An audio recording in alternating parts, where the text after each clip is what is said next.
स्वागत है आपका 10 के दमदार ट्रेड्स में। और भारतीय बाजार की चाल आज थोड़ी सी मुनाफा वसूली के ग्रिप में आती हुई।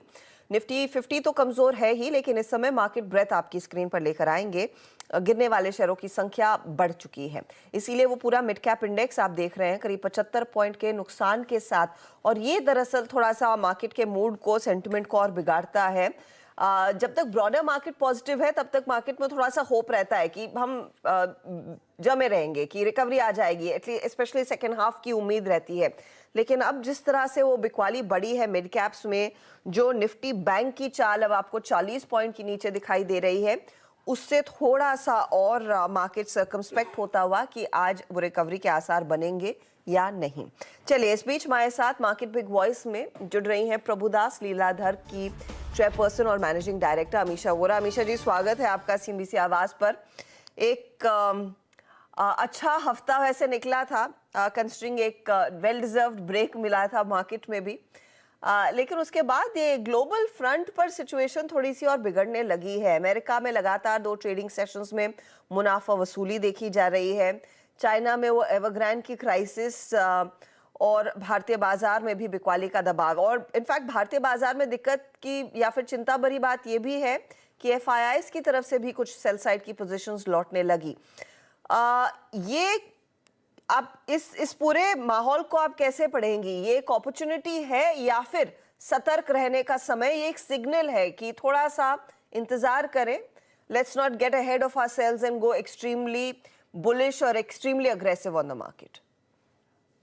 देखिए, शॉर्ट टर्म के लिए जो मार्केट एक थोड़ा सा करेक्टिव मोड में आ गया है, और निफ्टी ने तो थोड़ा सा करेक्शन दिखाया, बट ब्रॉडर मार्केट का ब्रेथ अगर आप देखोगे तो काफी मेंटेन्ड रहा। मुझे लगता है वहां पर थोड़ा सा करेक्टिव मोड सेट इन हो सकता है। अगर हम लॉन्ग टर्म की देखेंगे तो ये जो भी करेक्टिव मोड होगा अभी तो पैन आउट होना चालू होगा, but that will definitely be a buying opportunity. So there are definitely 2 sides to this coin. One where जो लॉन्ग टर्म में इंडिया की जो पोजिशनिंग है as an economy, our government balance sheet, bank balance sheet, corporate leverage, everything is in place and our demography, तो dips will be time to buy India. But in short term, as an economy, also as in market, हम इतने भी aloof नहीं रह सकते कि world में अगर कुछ हो रहा है और हमें जरा भी असर ना हो। और हम काफी मार्केट चला हुआ है, पोजिशनिंग मार्केट में हाई है, तो मुझे लगता है sideways to corrective mode short term में is very much possible. If at all that correction comes, Amisha ji, कहां पर आपको लग रहा है कि सबसे पहले पोजीशंस कटना शुरू होंगी? क्योंकि आज देखिए निफ्टी आईटी में सबसे ज्यादा बिकवाली का दबाव बनता दिखाई दिया है। अब इसको आप सीधे नैस्डैक की पोजीशनिंग के साथ कोरिलेट करके देख सकती है, लेकिन आईटी को लेकर चिंताएं जो थी उनमें कोई बदलाव तो हुआ है नहीं। क्या यही एक पहला कमजोर कड़ी रह सकती है इस मार्केट के लिए? ये हमारा मानना थोड़ा सा अलग है। कि आईटी में बहुत ही करेक्शन आया है, बट उससे भी ज्यादा कि आईटी पार्टिसिपेट ये रैली में जरा भी नहीं किया है। तो जब मार्केट करेक्टिव मोड में अगर कोई देखे तो आईटी में करेक्शन भी यहां से कम आएगा, ऐसा हमारा मानना है। तो हमने जो हमारी अंडरवेट पोजीशन थी उसको थोड़ी कम की है। हमें लगता है कि ये एक आध क्वार्टर का पेन है, बट फिर जल्दी ये बॉटम आउट हो जाएगा। ओके मैम, बैंक्स पे आपका आउटलुक क्या है? क्योंकि हमारा अपस्विंग भी इसने फाइनेंस किया था, सपोर्ट किया था, जनरेट किया था, बट डाउन साइड भी यही जनरेट कर रहा है। इस बार मायूसी हुई एसबीआई के नंबर से, जहां उनके एनआईएम्स में थोड़ा सा हिट था, थोड़ा क्या सब्सटेंशियल हिट था स्ट्रीट की बिलीफ से। और उसके बाद पॉलिसी में शायद एक चीज़ जो इंक्रीमेंटल कैश रिजर्व रेशो थी वो थोड़ा सा बाजार को पशुपेश में डाल गई। मैम, बैंक निफ्टी पे आपका आउटलुक क्या है कि यहाँ से बैंक निफ्टी और बैंकिंग स्टॉक फ्यूचर्स जो कि सब्सटेंशियली हायर लेवल्स पर ट्रेड कर रहे थे, उनमें एक रिट्रेसमेंट ड्यू है? देखिए, जो सीपीआई इन्फ्लेशन के नंबर आ रहे हैं, वो अंडरलाइंग गेम चेंजर है, जो सबको कॉशियस मोड में डाल देता है। और इसी के चलते as a lighter, you know, I wouldn't say lighter, but as a first step RBI ने ये चूज किया कि थोड़ी लिक्विडिटी कम करे। आगे ये कैसे पैन आउट होगा, ये सबसे बड़ा डिटर्मिनेंट फैक्टर रहेगा मेरे हिसाब से। सेकंड पॉइंट ये है कि बैंक्स ओवरऑल हेल्थ बहुत ही अच्छी है, जो लास्ट 10 साल में कभी नहीं थी। बट बैंक निफ्टी में ईटीएफ के फ्लो सबसे पहले आते भी हैं, जाते भी हैं।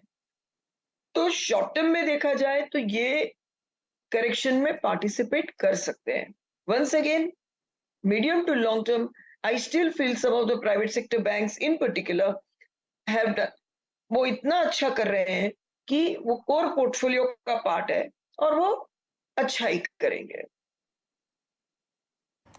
ओके, चलिए, तो ये बैंक्स पे, आईटी पे बात हुई मोटा मोटी मैम से। मैम, एक दो थीम्स जो कि अच्छा चलना शुरू हुई हैं, एंड फॉर्चुनेटली काफ़ी समय बाद चलना शुरू हुई हैं, दैट्स एग्जीबिशन स्टॉक्स। पीवीआर पे आपका व्यू क्या है मैम? अब जो हॉलीवुड मूवीज़ थी, उन्होंने थोड़ा सा प्रेजेंस बढ़ाई, फुटफॉल्स बढ़ाए, प्राइसिंग को बढ़ाया, पुश किया। अब बॉलीवुड रिलीजेस भी काफ़ी स्ट्रॉन्ग रही हैं, और ये लाइंड अप है सितंबर अक्टूबर तक, फेस्टिवल तक, काफ़ी अच्छी खासी। क्या पीवीआर एक सेंसिबल और एक साइजेबल पुल बैक के लिए तैयार है यहाँ से? आपका व्यू क्या बनता है मैम पीवीआर में? As a house and my analyst is definitely more positive at यहाँ से on these stocks, but मैं definitely कहूंगी कि as a broader trend हमें ओटीटी की इतनी आदत पड़ चुकी है, और ओटीटी प्रोडक्शन क्वालिटी भी बहुत ही अच्छी रहती है, वैरायटी रहती है। तो एज एन एक्सपीरियंस ही हम कभी जाना है तो फैमिली आउटिंग में अभी सिनेमाज में जाते हैं। बाकी OTT is a very very strong alternative, और उसकी अभी हैबिट भी हो चुकी है। तो इनका री रेटिंग ये स्टॉक्स का नहीं हो सकता, ये मेरे पर्सनल व्यू में कोर पोर्टफोलियो में नहीं आ सकते। पर यस, बिकॉज अभी मूवी लाइनअप या तो मूवी सक्सेस ट्रेंड चेंज हो, तो एक पुल बैक या तो एक रैली डेफिनेटली हो सकती है। जी, आप बताइए, लास्ट मूवी आपने कब देखी थी थिएटर्स में? अभी मैंने रॉकी और रानी डेफिनेटली देखी, जियो सिनेमा में है, क्योंकि अच्छा मैम, एक्चुअली वीरू ना नहीं, पिछले 2 अच्छा दिनों कोई से ये सवाल पूछ रहे हैं पीवीआर पर। इनका मन तो है ये पूछने का कि आपने क्या बॉर्डर 2 देखी? बॉर्डर 2 नहीं, क्या है ये सनी देओल वाली movie, Veeru sorry I am so bad, Gadar 2 देखी है कि नहीं?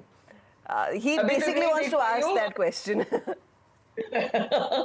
नहीं, गदर रॉकी की रानी टिकट नहीं मिल रही मैं भी है। हंसता, देखिए रॉकी रानी तो मैंने भी देखी, मेरे को भी अच्छी लगी।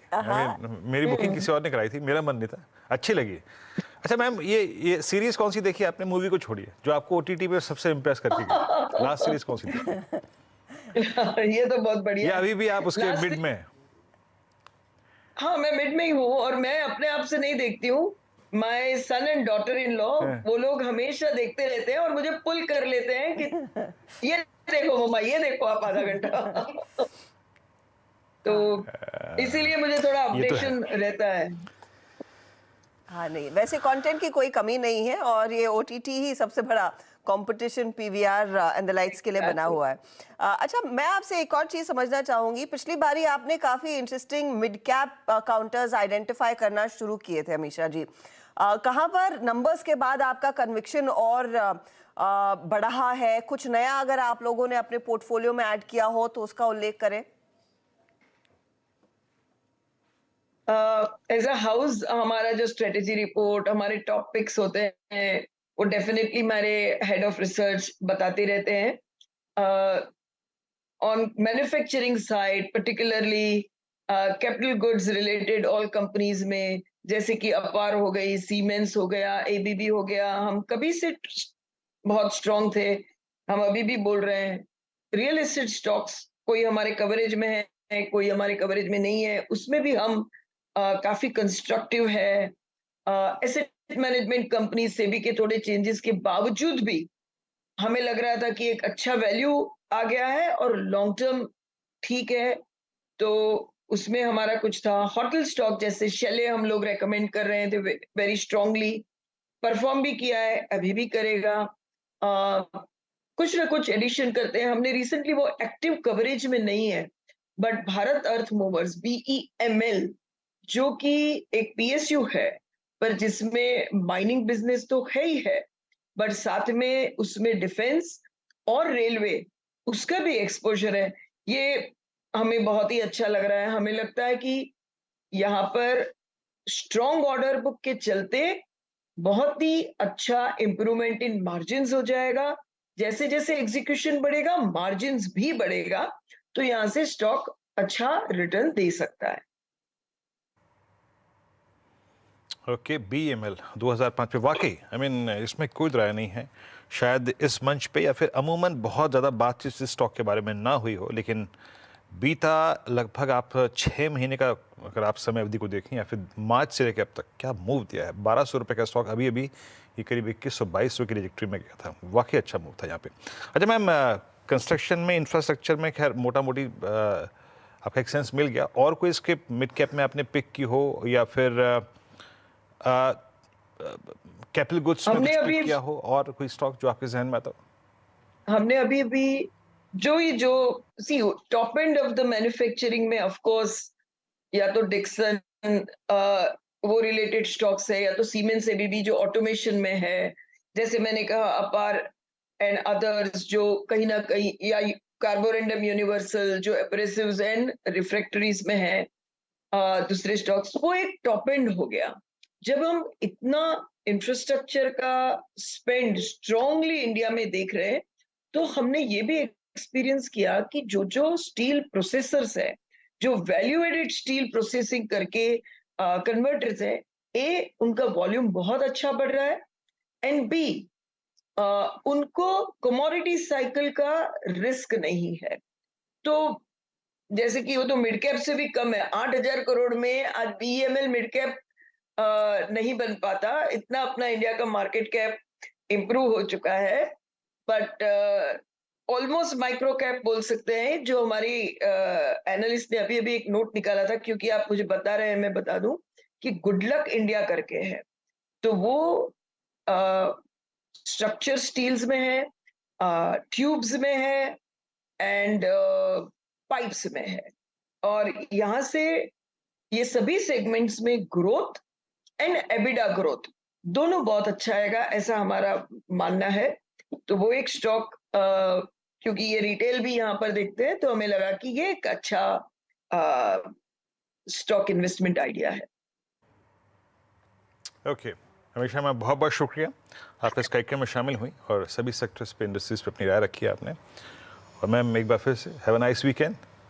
अब OTT पे देखेंगे आप या फिर सिनेमा हॉल में जाके देखेंगे? टिकट हम मिले आप पे तो छोड़ते सिनेमा हैं। हॉल में।